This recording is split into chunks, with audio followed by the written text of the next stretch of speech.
네,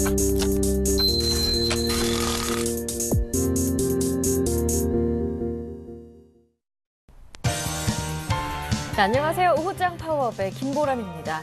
오늘 모처럼 코스피, 코스닥 양시장 모두 닷새 만에 반등하면서 플러스권입니다.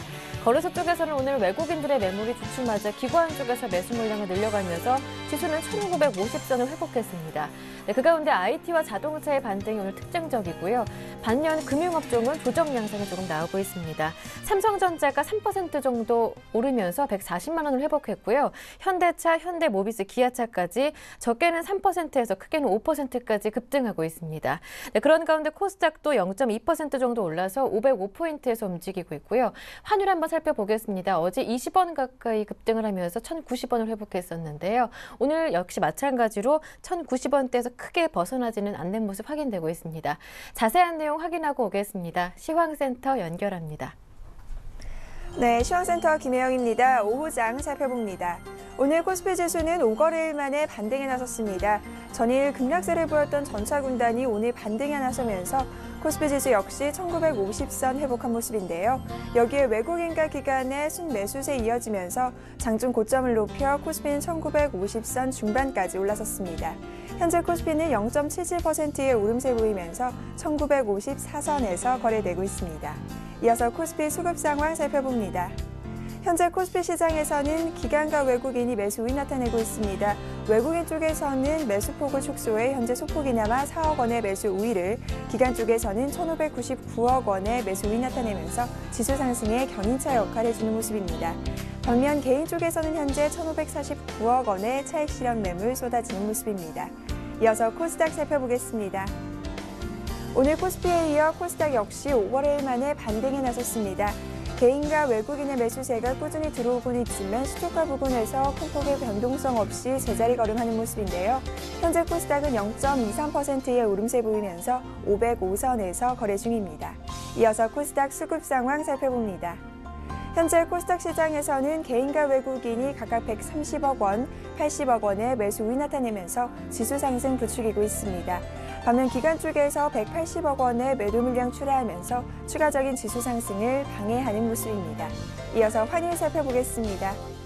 전일 1,090원대를 돌파하며 급등세 보였던 환율, 오늘은 40전의 내림세로 장출발했습니다. 현재는 하락폭이 많이 축소된 모습인데요. 4원 20전으로 또다시 1,090원 선이 붕괴된 모습입니다. 현재 환율은 1,089원 30전에 거래되고 있습니다. 이어서 코스피 시가총액 상위 종목 살펴봅니다. 대장주인 삼성전자 오늘 3%에 가까운 강세 흐름이 이어지고 있습니다. 닷새 만에 반등이 나서면서 외국인의 매수세 강하게 들어오는 모습입니다. 전일 대비 4만 원 오르며 141만 2천 원에 거래 중인 모습입니다. 이어서 현대차 역시 4%대의 강세 흐름, 반면 실적 발표를 앞두고 있는 포스코는 현재 약세 흐름 두드러지는 모습이고요. 이어서 현대모비스가 3%대의 상승 흐름 이어지고 있습니다. 이어서 다음 장 살펴봅니다. 기아차 역시 오늘 5%대의 상승 흐름이 이어지고 있습니다.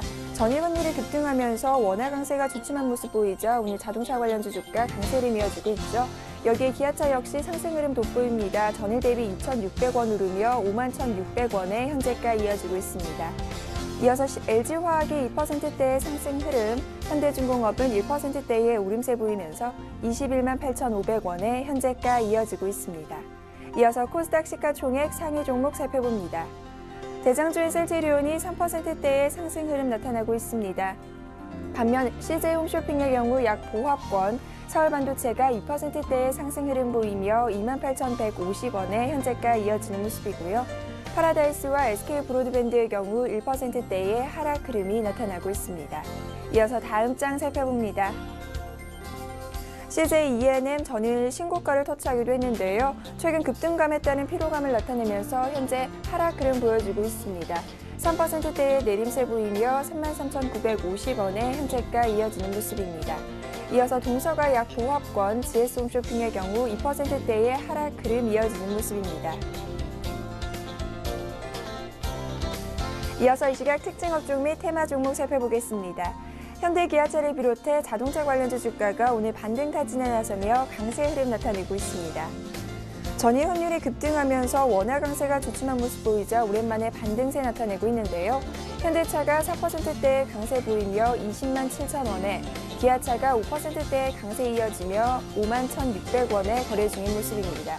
이어서 현대모비스가 3%대의 상승 흐름, 현대위아와 만도 역시 2%대의 오름세가 이어지고 있습니다.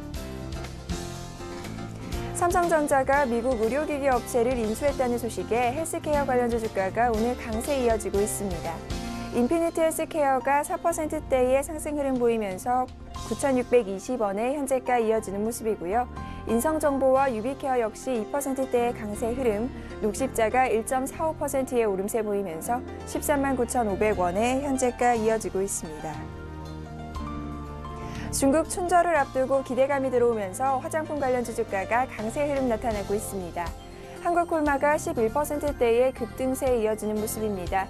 이어서 한국콜마홀딩스 역시 11%대의 급등세에 이어지는 모습이고요. 코리아나가 4%대의 강세 보이며 1,990원에 현재가 이어가고 있습니다. 안철수 신당 창당 가능성이 불거지면서 안철수 테마주 주가 오늘 급등세 이어지고 있습니다. 안랩이 7%대의 강세 보이며 5만 5천 원에 현재가 이어지는 모습이고요. 써니전자가 상한가 도달했습니다.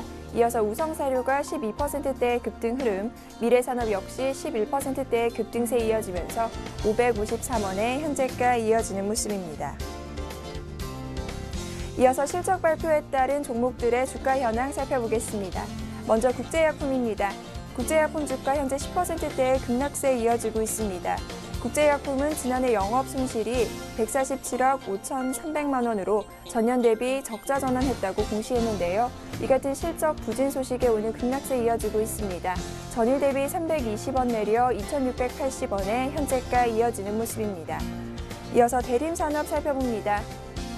대림산업의 경우 4분기 연결 매출액과 영업이익이 3조 65억 원으로 3조 65억 원과 1,328억 원을 기록해 전년 대비 순이익으로 돌아서며 흑자 전환했는데요. 이 같은 소식에 오늘 4%대의 강세 흐름이 이어지고 있습니다. 현재 대림산업은 전일 대비 4,300원 올라 95,300원에 현재가 이어지는 모습입니다. 이어서 페이퍼코리아 살펴보겠습니다. 페이퍼코리아는 지난해 흑자 전환했다는 소식에 오늘 상승 흐름 강하게 나타나고 있는데요. 오전장에 비해서는 상승폭이 많이 축소된 모습입니다. 현재는 1%대의 상승 흐름 보이며 831원에 현재가 이어지고 있습니다. 이어서 LG생명과학입니다. LG생명과학은 지난해 4분기 호실적 발표하면서 나흘째 상승 흐름 이어졌는데요. 현재 오후장 들어오면서 하락 반전됐습니다. 현재는 0.70% 약세 흐름 이어지는 모습입니다. 지금까지 시황센터 김혜영이었습니다. 네, 이어서 전문가의 분석을 들어보겠습니다. 시장 중계석이 이어집니다.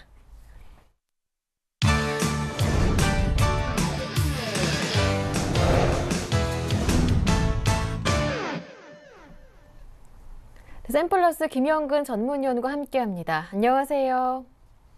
네, 안녕하세요. 네, 오늘은 거래소 쪽에서 외국인들의 매물이 주춤한 가운데 기관의 매수 속에 지수가 오르고 있습니다. 업종 가운데서는 IT와 자동차주 많이 오르고 있는데 앞으로의 문제는 이러한 반등이 얼마나 더 이어질까일 것 같아요. 환율 강세 진정에 대한 얘기도 나오고 있던데요. 오늘 시장 어떻게 보시는지요?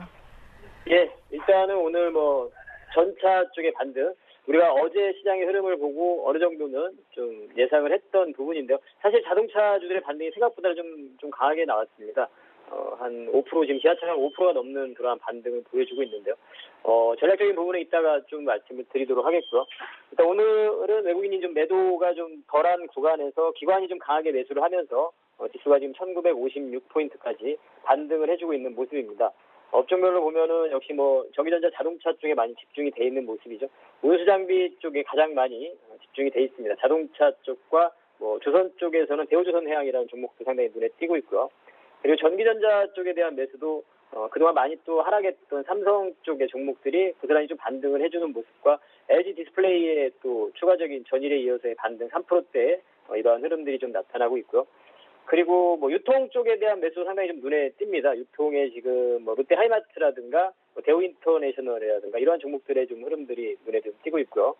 건설 쪽에 대한 매수도 상당히 인상적인 그러한 모습이고요. 기관의 이러한 섹터들의 매수가 좀 유입이 되고 있고, 외국인들 같은 경우는 전기전자를 좀 소폭 매도를 하고 있는 모습이고, 200억대 매도를 하고 있고요. 그리고 화학 쪽에 대해서도 외국인들은 좀 매도를 좀 보여주고 있습니다. 대신에 이제 외국인들은 지금 금융 섹터를 계속 매수를 하고 있는 모습이고요. BS 금융지주라든가 이런 쪽의 흐름과 뭐 증권이라든가 통신이라든가 이런 쪽은 매수를 좀 보여주고 있는 금융 섹터 쪽에 외국인들은 계속 매수 지속되는 부분이 좀 특징적인 모습이라고 볼 수 있겠습니다. 그리고 이제 코스닥 같은 경우는 현재 기관이 좀 매도를 하고 있고 200억대, 외국인은 매수를 하고 있습니다. 개인도 매수를 하고 있고요. 그래서 0.2% 정도 전일 하락 이후에 약간의 좀 반등, 코스피 대비한 약간의 약세의 모습을 좀 보여주고 있는데요. 오늘 같은 흐름은 일단 뭐 환율에 대한 부분이겠죠. 어제 환율이 좀 상당히 뭐 급등을 했다고 표현할 수 있을 것 같은데요. 상당히 좀 큰 폭의 상승을 하면서 오늘 이러한 환율과 관련된 수출주, 즉 IT와 자동차, 전차주들의 이러한 반등은 우리가 어제 그러한 장을 마감하면서 환율에 대한 흐름을 보고 좀 많이 예측들을 했을 것 같은데요. 그리고 이제 전략적인 부분에서 어제 제가 주식 비중 확대를 말씀을 드리면서 사실 IT 자동차주들의 반등, 자동차들은 반등의 그러한 부분을 노릴 수 있는 구간이고 IT 쪽에 대해서 더 좀 강하게 좀 말씀을 드렸었는데요. 그 시각은 오늘도 좀 유지를 좀 하고 싶고요. 현재 지금 주식 비중은 제가 어제 이제 현금 비중을 줄이고 주식 비중 80%까지 말씀을 드렸었는데요.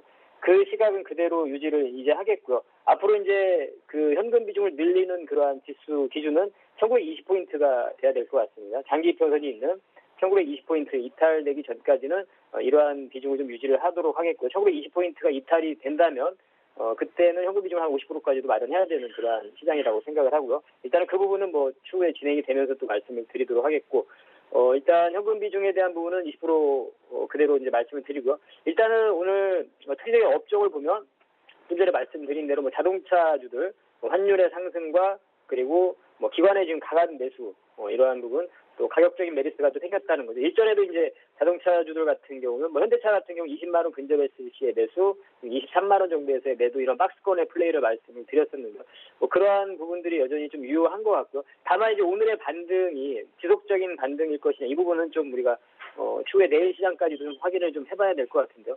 조금 일시적인 반등일 가능성도 있다는 생각도 들기 때문에 어제 만약에 매수를 하신 분들이라면 단기적인 어떤 관점에서 조금 매매를 좀 하시기를 말씀을 드리고 싶고, 신규 매수 관점에서는 좀 접근을 좀 자제하셨으면 좋겠고요. 전기전자 쪽에 대한 부분도 일단 뭐 삼성 쪽에 대한 그러한 반등들이 나타났고, SK 하이닉스나 LG전자 쪽도 약하지만 반등을 좀 보여주고 있는데요. LG 디스플레이는 한 3% 정도 반등을 보여주고 있고, 오히려 어제도 제가 어제 사실은 이제 그러한 뭐 SK 하이닉스, LG전자 이런 쪽은 매수 관점으로 말씀을 드렸었는데 그 시각은 좀 여전히 좀 유지를 하겠고요. 그리고 건설 쪽에 대한 부분도 상당히 오늘 현대건설이 한 3거래일 연속해서 강한 상승의 모습을 보여주고 있고, 오늘 뭐 삼성물산이라는 종목도 상당히 좀 눈에 띄는 모습이고 6% 정도 상승을 하고 있고요. 어제 이제 건설주 중에서는 말씀드렸던 대림산업을 어제 이제 종목을 언급을 할 때 말씀을 드린 종목인데요.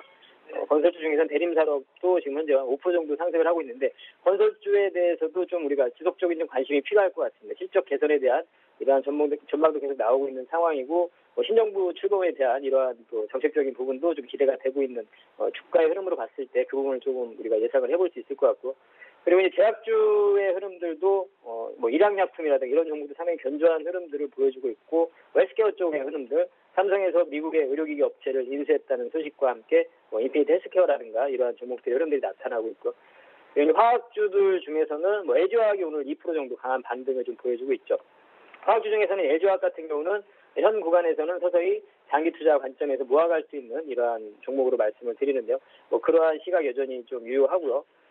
그래서 지금 현재 뭐 화장품주들 그리고 중국 춘절이라든가 앞으로 이거 계속 관심을 가져야 되는 섹터입니다. 중국의 화장품 관련주라든가 중국의 소비 관련한 쪽들은 지속적인 관심이 좀 필요하다고 생각을 하고요.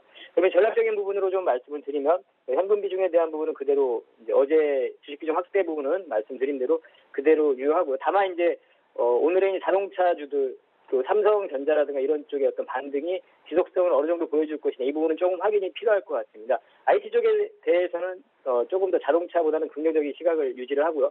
자동차주들의 그러한 반등 오늘 사실은 너무 또 강하게 나와서 그게 사실은 조금 더 우려가 됩니다. 생각보다 좀 강하게 나와서 그래서 좀 단기적인 관점에서만 전일에 접근하신 분들만 조금 더 트레이딩 관점에서 접근을 하시기를 바라겠고, 신규 매수 관점에서는 현대차 같은 경우 20만 원에 안착되는 지지되는 부분을 확인할 필요가 있다고 생각을 하고요. 기아차는 5만 원 선이 또 안착되는 이러한 부분을 확인할 필요가 있다고 생각을 하고 자동차주들이 만약에 지속적인 상승을 보여줄 때는 충분히 우리가 매수를 할 수 있는 그러한 시기가 있기 때문에 좀 천천히 접근을 해도 될 것 같습니다.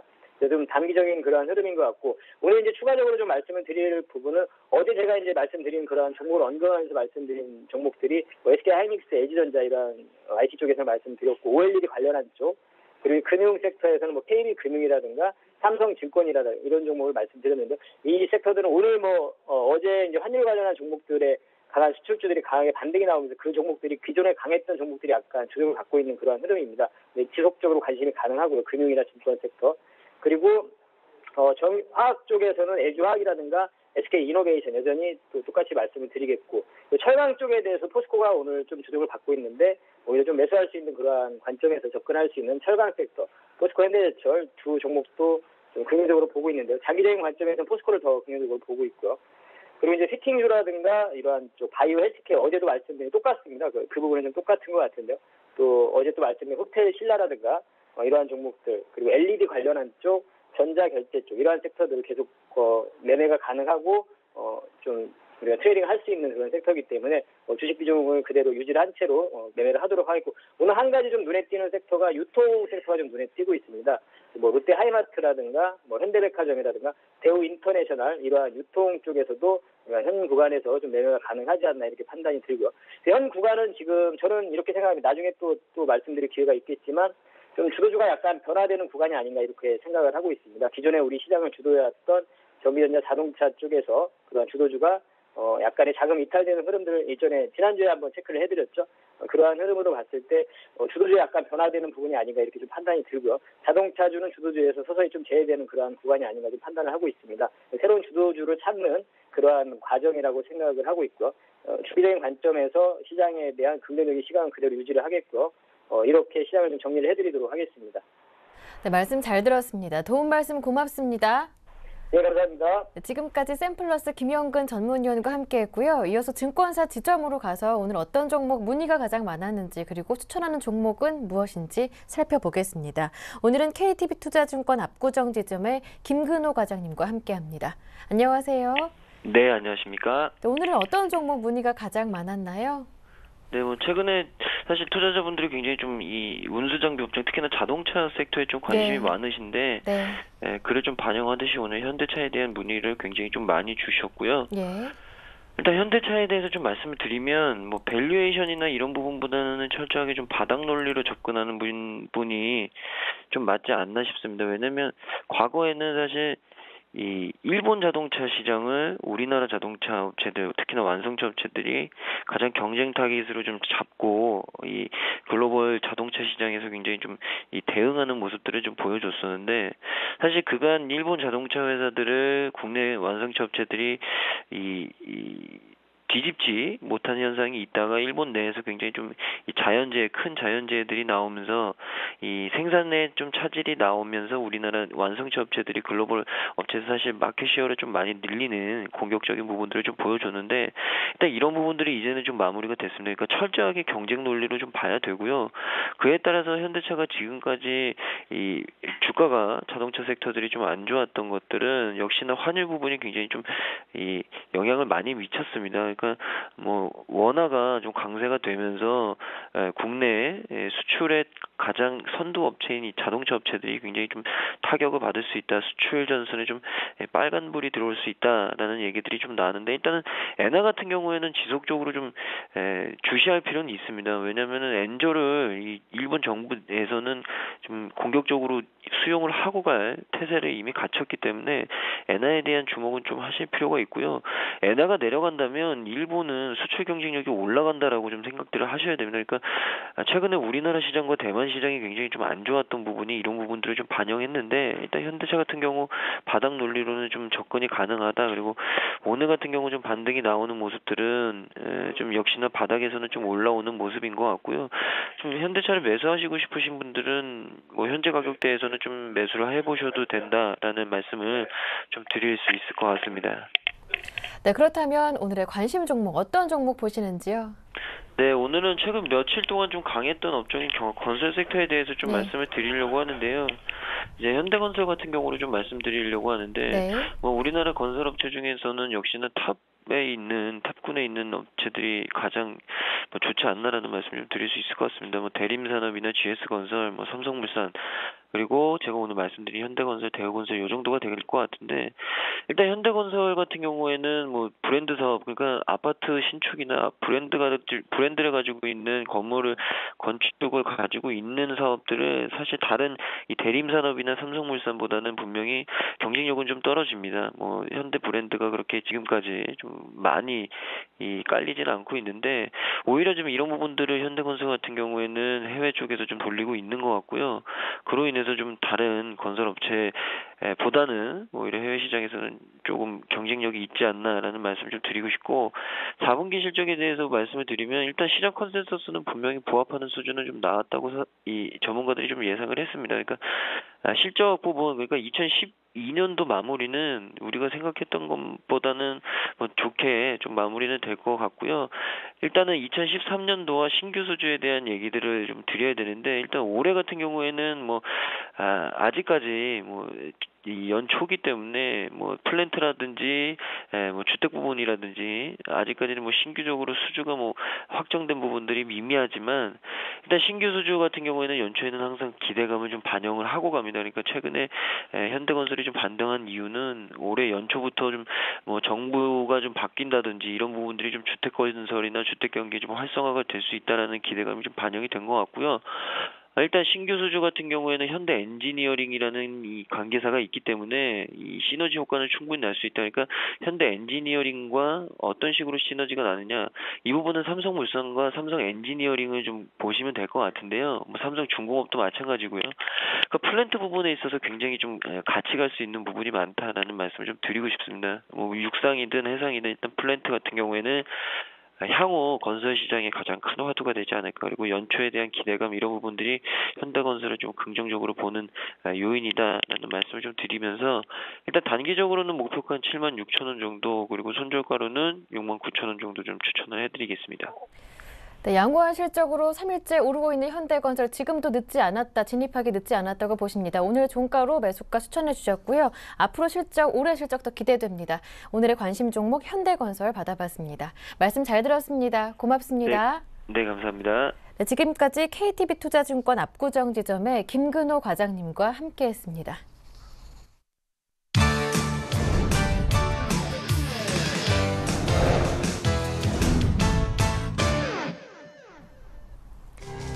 미국의 내구재 주문 건수가 예상외로 크게 증가하며 제조업 경기 회복에 대한 기대감을 높였습니다.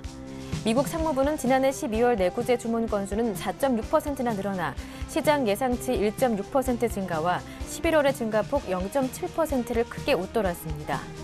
파이낸셜 타임스는 정치권의 예산 협상 잡음에도 기업들의 투자는 시장의 우려만큼 위축되지 않았다고 분석했습니다. 반면 미국의 12월 잠정 주택 판매가 하락세를 보이며 시장 전망치를 하회했습니다. 전리부동산 중개인협회에 따르면 12월 미국의 잠정 주택 판매는 전월보다 4.3% 하락한 101.7을 기록하면서 1% 상승을 예상한 시장 전망치를 밑돌았습니다. 공급 부족에 따른 판매량 하락으로 풀이되고 있습니다. 다만 전년 대비로는 6.9%의 상승을 보이며 20개월 연속 상승세를 이어갔습니다. 경기 회복이 늦어지면서 건설, 조선, 해운 등 일부 업종의 대기업이 극심한 자금난을 겪자 다음 달부터 금융감독원 내에 그룹 구조조정 대책반이 설치돼 가동됩니다. 금감원의 그룹 구조조정 대책반은 컨트롤타워 역할을 수행할 총괄반과 실무를 담당하는 그룹별 대책반으로 나누어 운영됩니다. 대상은 최근 시장에서 회사채를 차원 발행하지 못하거나 채권은행의 상환 압박 등으로 자금난을 겪고 있는 그룹 3곳에서 4곳으로 알려졌습니다. 네, 이어서 여의도로 가보겠습니다. 오늘은 삼성증권 김용구 연구원과 함께합니다. 안녕하세요. 예, 안녕하십니까. 네, 기관의 매수 속에 오늘 코스피가 1950을 회복했습니다. 앞으로의 흐름 어떻게 예상하시는지요? 예, 최근에 이제 뭐 글로벌 증시랑 그리고 이제 한국 증시 간에 이제 디커플링이 이제 심화되는 모습인데요. 뭐 이유는 이제 뭐 여러 가지 많이 있습니다. 뭐 다 아시는 내용이지만 뭐 뱅가드 관련된 이슈들 그리고 이제 여기에 편승한 어떤 기관권 매도 거기에 이제 애플 쇼크 이후에 이제 관련 부품주들이 이제 가격이 좀 급락을 했었고, 그리고 이제 환율 이슈, 그리고 이제 엔저 공세에 따라서 뭐 자동차 필두로 해가지고 이런 업종도 하락했던 이런 영향들이 있었는데요. 근데 이제 이는 이제 어떤 표면적인 이유라고 좀 보고 있고요. 그러니까 실질은 어떤 한국 증시를 둘러싼 어떤 글로벌 수급 관점에서 봐야 하는 거 아닌가라고 좀 판단해 보는데요. 일단은 지금 뭐 글로벌하게 어떤 자금 움직임들을 보면은 이제 아시아 증시 관련해서는 이제 한국과 대만 수출주를 이제 매도를 하고 이제 그 자금 갖고 이제 일본 쪽 수출주를 사는 어떤 롱숏 에쿼티 전략이 좀 가속화되고 있는 상황이라고 좀 해석을 해볼 수가 있겠습니다. 이러한 모습 때문에 이제 그간 좀 시장이 안 좋았었는데 그 문제는 그럼 과연 1950 지금 가격대가 어떤 반등의 지지선이 될 수 있느냐 하는 게 이제 어떤 관심사인데 일단은 이제 지수 1900선 측면은 일단은 주요 통화 당국의 그 공격적인 유동성 확대 효과가 좀 본격화되기 시작했던 어떤 기점이었다라는 부분을 좀 볼 수가 있고요.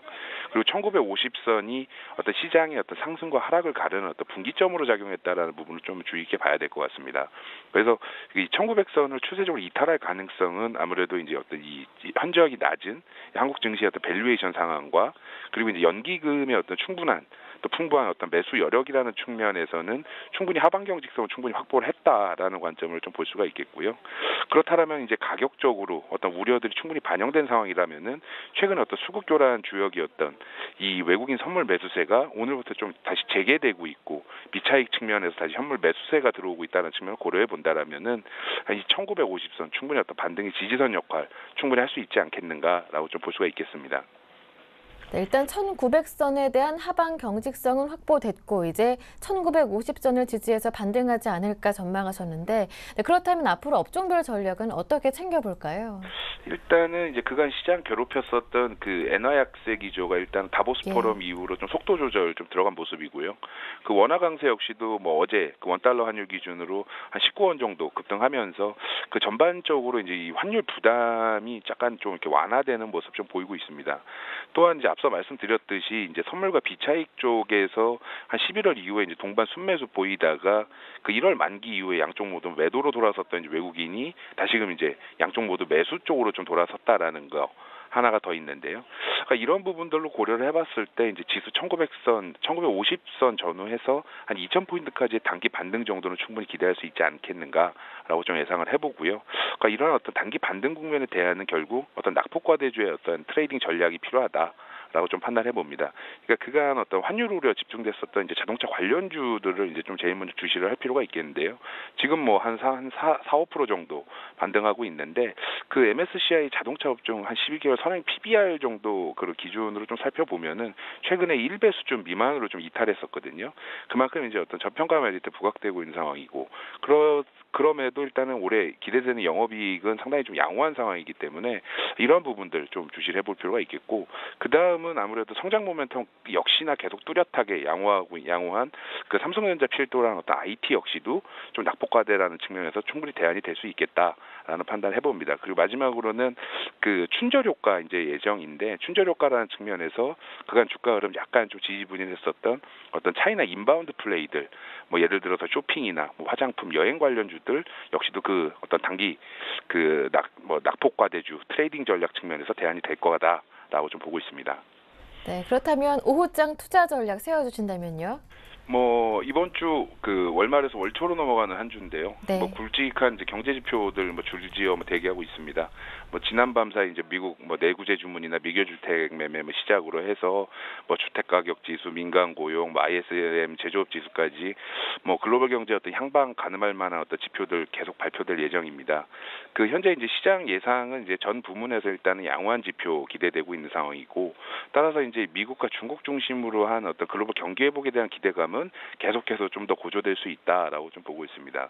또한 이제 유럽 주요 은행들이 일단은 이제 이 LTR로 당시 받았던 대출금들을 좀 본격적으로 상환하고 있는 모습 예정인데, 이는 이제 어떤 아무래도 이제 남유럽 쪽 위기 지역의 어떤 개선된 금융 환경의 어떤 증거 아니겠는가라고 좀 볼 수가 있겠고요. 또 이 환율 이슈 역시도 원화 강세가 일단은 이 한국 이제 통화 당국에서 어느 정도 개입 가능성 시사를 했었고, 엔저 역시도 당분간 한 횡보 흐름을 보인다라면은 글로벌 증시와의 어떤 다시 그 커플링에 대한 어떤 기대가 다시 높아질 수 있는 거 아닌가라고 좀 생각을 해봅니다. 문제는 이제 어떤 투자 전략이라는 전략 측면이 될 텐데요. 뭐 개별적인 악재에는 여전히 아무래도 취약한 구조기 때문에 업종과 종목 한두 개 피킹해서 수익률 창출해내는 전략은 좀 리스크가 분명히 있습니다. 그렇다면은 1차적으로는 낙폭과대주 중심으로 접근하는 게 맞고, 또 다른 전략 측면에서는 현 지수 구간에서 이제 시장 전체 관점에서 좀 베타 플레이가 또 하나의 대안이 되지 않겠는가라고 좀 보고 있고요. 한 1950선 전후에서 그 지수형 또는 이제 레버리지 ETF를 좀 전질적으로 어떤 주식 비중 확대 전략의 측면에서 좀 이용을 해봐도 좋을 것 같다라고 판단해 봅니다. 이상입니다. 네, 말씀 잘 들었습니다. 오늘 도움 말씀 정말 고맙습니다. 예, 감사합니다. 네, 지금까지 삼성증권의 김용구 연구원과 함께했습니다.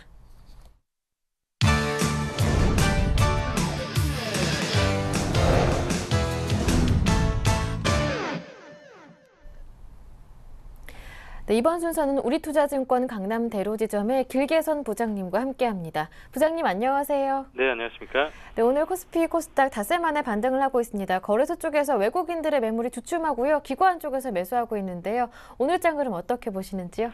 일단은 외국인이 매도가 약화되면서 좀 시장은 숨고르기 국면으로 들어간 것 같습니다. 그나마 좀 양호한 흐름이 이제 예상이 될 수도 있겠는데요. 외국인은 5일 만에 처음으로 매도세가 약화된 것 같은데요. 현물 기준으로 보면은 1월 15일부터 매도 강도가 상당히 높아졌는데 1월 18일에 300억 정도와 1월 23일에 17억 순매수를 제외하면 1월 28일까지 약 한 2주 정도 동안에 1조 9,415억 원을 매도를 했습니다. 상당히 많은 물량으로 보시면 되겠고요. 선물은 1월 23일부터서 매도 강도가 굉장히 세졌는데 28일 전일까지 15,059계약 정도를 순매도를 했습니다. 즉 현물과 선물을 공이 순매도로 매도 공세를 늦추지 않고 있었다라고 분석해 볼 수가 있겠는데, 오늘은 현 선물 공이 순매수를 하면서 일단은 매도 강도를 약화시키고 있는 것 자체가 오늘 시장의 일단 키포인트로 보시면 되는데, 일단 한 템포 쉬어가겠다라는 외국인들의 의지가 지금 상당히 기대감 쪽으로 나타나고 있는 것이 아닌가 보이는데요. 그동안 매도 및 시장의 충격을 어느 정도 완화시키기 위해 가지고 분할해서 보편적인 어떤 매도 추세 자체를 늦춰가는 어떤 그 시분할 전략을 많이 사용하다가 최근에 시장 대비해 가지고 매수세가 거의 없는 상황이 되다 보니까 어차피 매도하는 거 그냥 한꺼번에 물량 줄이기로 그냥 과감하게 지난주 금요일과 월요일 사이간에 상당히 많이 퍼부었던 것으로 예측이 되고 있습니다.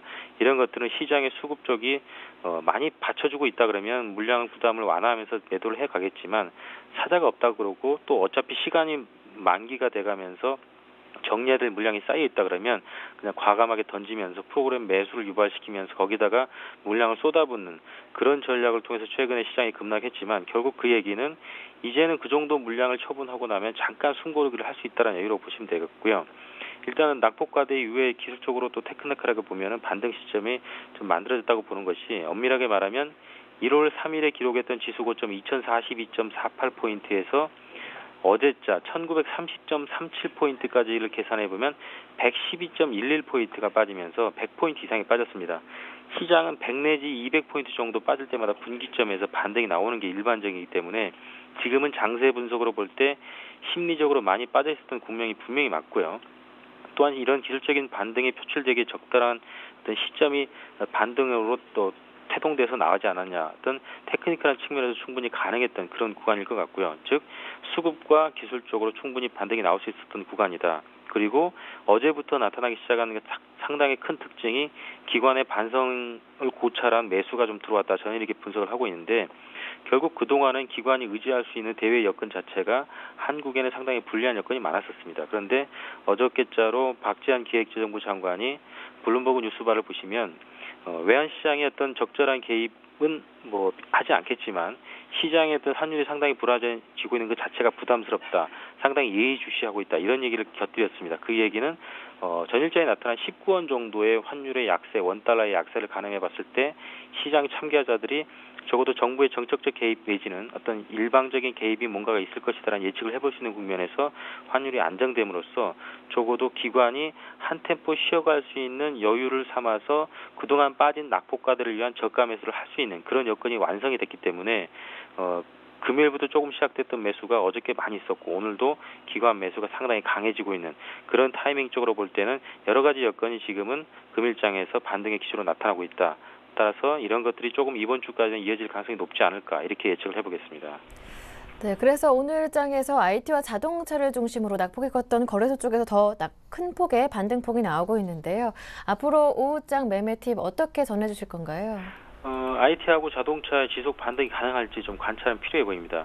일단은 지수 회복을 위해서는 기관이 매수를 한다 그러면 시가총액 대형주 반등이 상당히 절실한 부분이 있는데 그동안 기관의 반성적인 순매수를 종목들을 보시면 IT나 전기전자, 자동차 쪽으로 집중이 돼 있었습니다.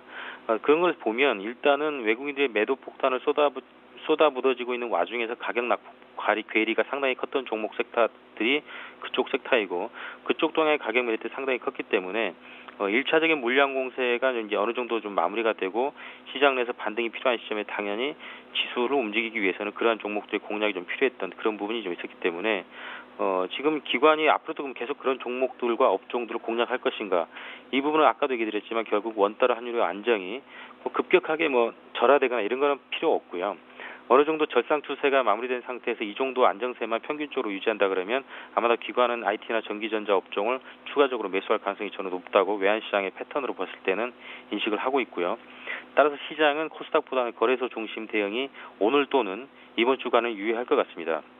적어도 시장 수급 자체가 개인들은 최근에 2000포인트 근처부터 계속 매수했던 물량이 1930까지 오면서 상당히 수익이 마이너스가 되면서 오히려 지금 어제와 오늘자 지금 개인들 매도 물량들은 밑에서 산 물량들이라기보다는 물타기를 해가지고 빠져나온 물량들일 가능성이 상당히 높다고 보기 때문에 시장 수급의 주체는 기관에게 이번 주에 달려 있고요. 그렇게 보면 결국은 기관이 관심을 가지고 있는 IT나 전기전자 대형주 쪽 시가총액 대형주를 중심으로 배팅할 가능성이 높게 보고 있습니다. 일단 물량 담기가 진행되고 있는 와중에 그것들이 연속해서 양봉 2개 이상 나타나게 된다면 금주 내에서는 적어도 시장 하락은 조금 유연하게 막아질 것 같고요. 따라서 지금 개인들이 지금 쉽게 대응하기 어려운 장이 계속되고 있어서 오늘 오후장에도 개인들은 코스닥 저가 종목 빠져있는 낙폭가들을 고르기 시작하는데 그 굉장히 잘못된 전략 같고요. 오히려 움직이고 있는 대형주를 따라 붙으면서 그동안 잃었던 수익률을 만회해보는 전략 이것이 필요하다고 봅니다.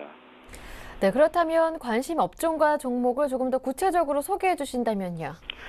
그동안 엔화의 약세 기조 때문에 한국의 메이저 수출 기업들이 영향을 많이 받게 되면서 일본 수혜주냐 피해주냐 이런 얘기들이 많이 오가긴 했었습니다. 실제로 이런 주식들이 움직이긴 했는데요. 제가 볼 땐 이것들이 훨씬 더 가속화될 가능성이 높다고 봅니다. 어제자로 일본 통계청에서 경제 성장률 전망치 그리고 일본 중앙은행에서도 1.7% 예상했던 GDP 성장률을 2.5%까지 확대 조짐이 예상된다는 발표를 했습니다. 그만큼 무제한 양적 완화의 실물 경제 파급 효과를 기대하고 있는 면이 큰 것이고 인플레이션을 감내해가면서까지도 공격적인 정책을 펼치겠다는 의지가 상당히 크게 나타났기 때문에 이것은 단순하게 숫자 노름이 아니라 실제적으로 실물 경제 파급 효과가 무지막지하게 나타날 수 있는 그런 가용한 효과가 나타난다 이렇게 보고 있습니다. 그렇게 보면 일본 내에서 비즈니스를 크게 하고 있는 기업들에 대한 관심이 지속적으로 필요해 보이고요.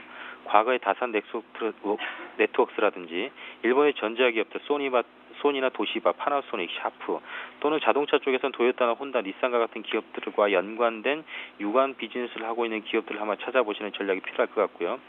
쉽게는 일본 엔터테인먼트 시장에서 적극적으로 진출해 있는 SM과 같은 기업들에 대해서도 관심이 좀 필요해 보이는 국면인데 실제적으로 일본 관련 수혜주는 제가 볼 때는 롯데그룹주가 가장 큰 수혜를 입을 것으로 보고 있습니다.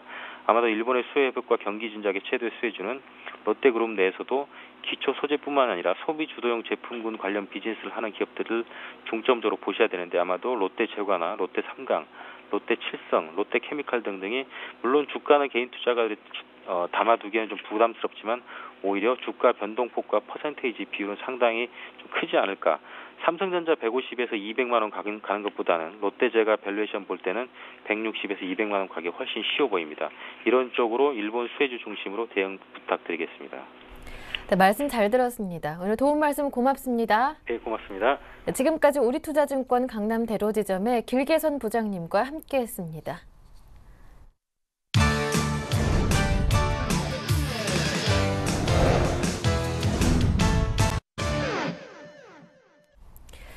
네, 지금부터는 보다 구체적인 오후장 전략을 세워드리고요. 여러분께서 궁금해하시는 전문가의 포트폴리오도 보여드리겠습니다. 오늘은 골든이글 투자자문의 정태근 팀장님과 함께합니다. 안녕하세요. 네, 반갑습니다.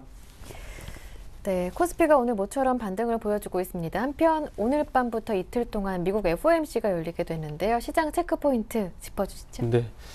일단 오늘 시장 같은 게 전체적으로 좀 평가를 해보자면은 기술적 반등이라는 좀 결론을 좀 내보고 싶습니다.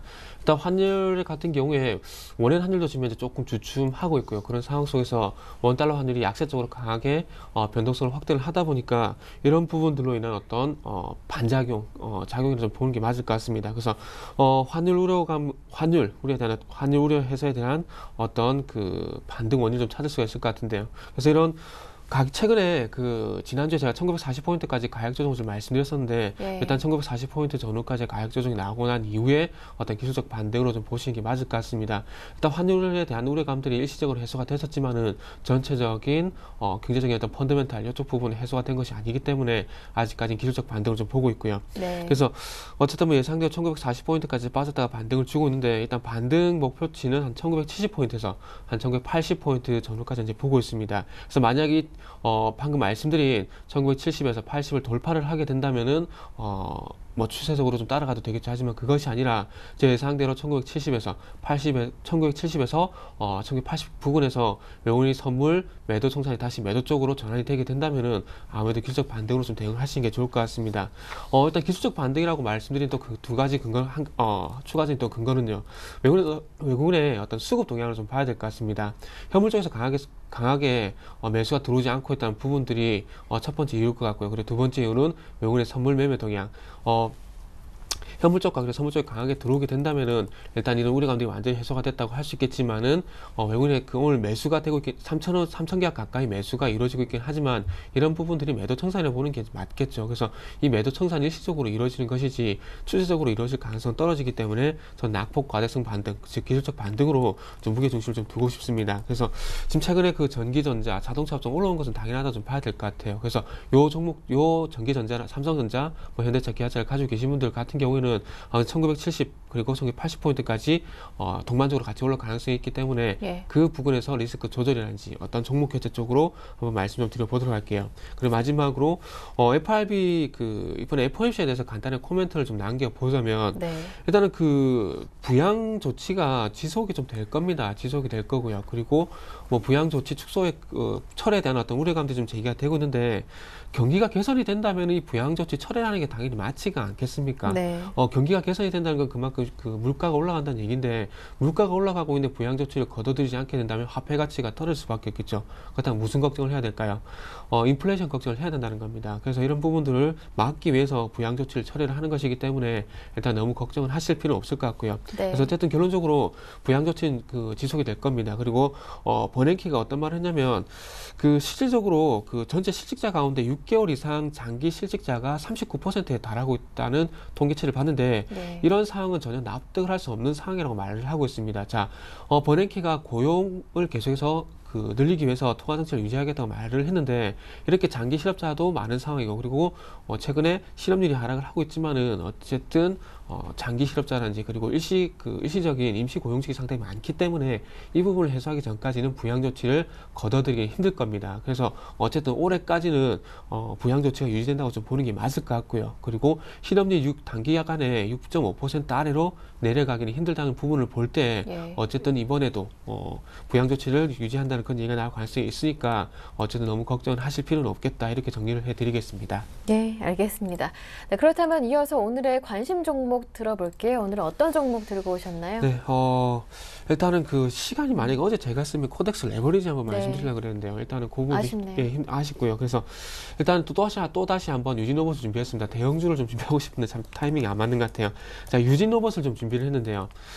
잘 아시다시피 중국 춘절이라든지 그리고 중국 3월 전인대를 거치게 되면서 도시화에 대한 얘기가 분명히 나올 겁니다. 그렇다면은 도시화가 된다는 것은 그만큼 중산층이 확대가 된다고 될 수가 있겠죠. 근데 이 중산층을 늘리게 된다면 화장품이라든지 의료기기, 음식료업종도 마찬가지로 소비가 증가할 겁니다. 하지만 더 봐야 될 부분은 생활가전 부분도 분명히 증가를 할 것이란 것이죠. 그래서 유진로봇 같은 경우는 아무래도 그 로봇 청소기를 판매를 하고 있는데 최근에 와서 그 중국인들이 화장품뿐만 아니라 우리나라 가전제품, 그러니까 밥솥이라든지, 그러니까 압력밥솥이라든지, 그리고 청소기 관심이 상당히 많다고 하더라고요. 그래서 소폭이나마 어떤 그 유진로봇의 로봇 청소기 판매도 좀 증가를 하고 있다는 부분들이 아무래도 중국 소비에 대한 수혜, 이런 것도 예상을 해볼 수 있을 것 같고요. 그리고 테마적인 부분인데요. 신정부 들어오게 되면서 미래창조과학부, 그러니까 새로운 정부 부처가 신설이 됐고요. 그리고 복지에 대한 얘기가 나올 건데, 복지 같은 경우는 잘 아시다시피 노인복지라든지 아동복지 상당히 연관성이 많습니다. 왜냐하면 이 회사가 청소라든지 그 유아교육과 같은 지능형 서비스 로봇에 대한 매출이 전체적으로 60%, 전체 매출의 60%를 차지하고 있기 때문에 보시면 될 것 같고요. 그리고 미래창조과학부 같은 경우에는 과학기자재뿐만 아니라 로봇 산업 육성에 대한 부분도 나올 수 있기 때문에 충분히 그런 부분도 말씀 한번 드려보시고요.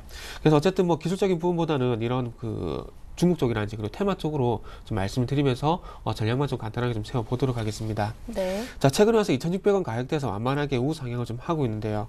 그래서 매수가 같은 경우는 지금 현재가 말씀드릴게요. 3,140원, 3,140원 좀 말씀 한번 드려보도록 할 거고요.